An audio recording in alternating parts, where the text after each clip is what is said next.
પાલનપુરમાં આવેલ મોટા રામજી મંદિરમાં સવારના સમયે શ્રી જગન્નાથજી, બલભદ્રજી અને સુભદ્રાજી માટે ભવ્ય મંગળ આરતીનો કાર્યક્રમ મોટા રામજી મંદિરમાં યોજાયો. ત્યારબાદ ભગવાનનો રથ ભક્તો દ્વારા મોટા ઉત્સાહ સાથે ખેંચવામાં આવ્યો. જય જગન્નાથ ના નારા સાથે આખું પાલનપુર ગુંજી ઉઠ્યું. રથયાત્રાના માર્ગે વિવિધ સેવા સમિતિઓ દ્વારા ઠંડા પાણી, ફળ પ્રસાદ, છાયા અને આરામની સુંદર વ્યવસ્થા કરવામાં આવી હતી. પોલીસ તંત્ર અને સ્વયંસેવકો દ્વારા શ્રેષ્ઠ સુરક્ષા વ્યવસ્થા કરવામાં આવી હતી જેથી શાંતિપૂર્ણ યાત્રા થઈ શકે. યાત્રા દરમિયાન અનેક ધાર્મિક ઝાંખીઓ અને ભક્તિમય સંગીત કાર્યક્રમો પણ યોજાયા. રાષ્ટ્રધર્મ અને સંસ્કૃતિની ઝાંખી આપતી આ યાત્રાએ નાના મોટા બધાએ શ્રદ્ધાભાવે ભાગ લીધો.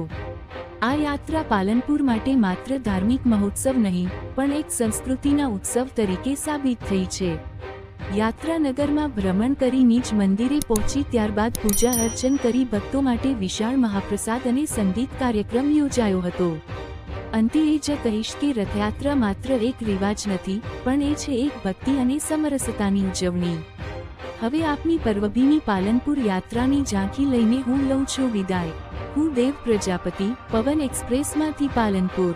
જય જગન્નાથ.